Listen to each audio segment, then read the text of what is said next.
You're creating your reality right now, but chances are you're not being very intentional about the reality that you're creating.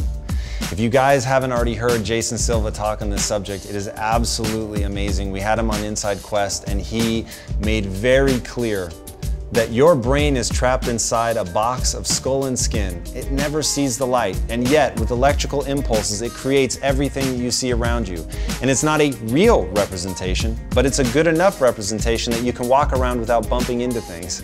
But once you realize that you are constructing the world around you actively, that you are painting all of this in your mind, that it isn't objective, that everything around you is completely subjective, then you realize that everything, your beliefs, all of it, it's all a construct of your own mind. And then intentionality becomes an absolutely critical component of that. And I've talked about this before, but you have got to be very careful about what you choose to believe.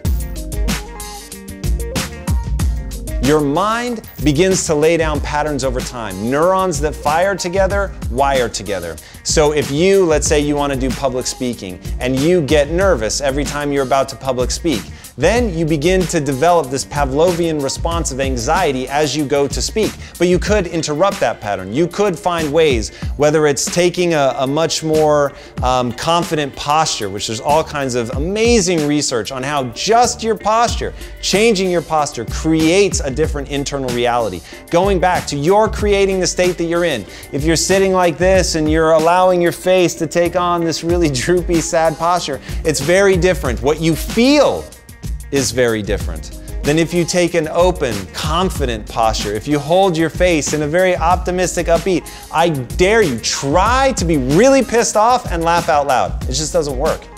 Understanding that all of that stuff is intentionality at play. It's you choosing what you think. It's you choosing what you believe. It's you choosing what you feel. And all of that stuff has a material impact on the world around you. Take meditation. I eschewed meditation for years. I thought it was the dumbest thing in the world. I tried it, didn't make any sense to me until someone explained what I was really doing was gaining control over my autonomic nervous system. Because right now, so much of your life happens in the subconscious. The vast majority of the data that your brain processes is done subconscious. In fact, the conscious mind is the last person to know. If you guys have seen David Eagleman and what he talks about, how there's all this neurological activity going on, things that are known, things that are discarded, things that are moved towards, and the last person to know about it is your conscious mind. Despite the fact that he's going to take credit for all of it, your conscious mind is actually the last to know. So being able to take control of the autonomic nervous system is so powerful. It's going to allow you to center yourself before giving a speech. It's going to allow you to calm yourself before taking a test. It's going to allow you to perform at a higher level. Take the Navy SEALs. The Navy SEALs teach breathing exercises. The Navy SEALs teach meditative practices, because when you get into a combat situation and things are flying and moving really fast and it is literally a life or death situation, you've got to learn to calm your autonomic nervous system. And if you can't do that, if you can't lower your rate of breathing, if you can't calm your heart rate, if you can't push the blood back into your prefrontal cortex so that you can make the right decisions and quickly, you're screwed. So learning that this is all intention, learning that your brain is housed in a shell and it never sees the light of day, it never actually encounters sound. It encounters electrical and chemical signals, and from that it paints the best version of reality that it can. But it isn't the total reality, and it isn't objective. Once you accept that, once you get that there's even a crack in that door of subjectivity and that you can control that subjectivity, then all of a sudden your beliefs become things to control and manipulate, to move and construct around something that serves you. List the beliefs that you have about yourself and put them in two different sides. On one side, I want you to list the things that empower you and move you forward. On the other side, I want you to list the things that demotivate or demean you and move you away from your goals. And then I want you to look at the balance. My guess is most of you have more beliefs about yourself that are detrimental, that make you less of who you are, than you have on the positive side of things that make you bigger, that make you more confident, that give you the courage and the audacity to move forward. Once you realize Both of those are fake.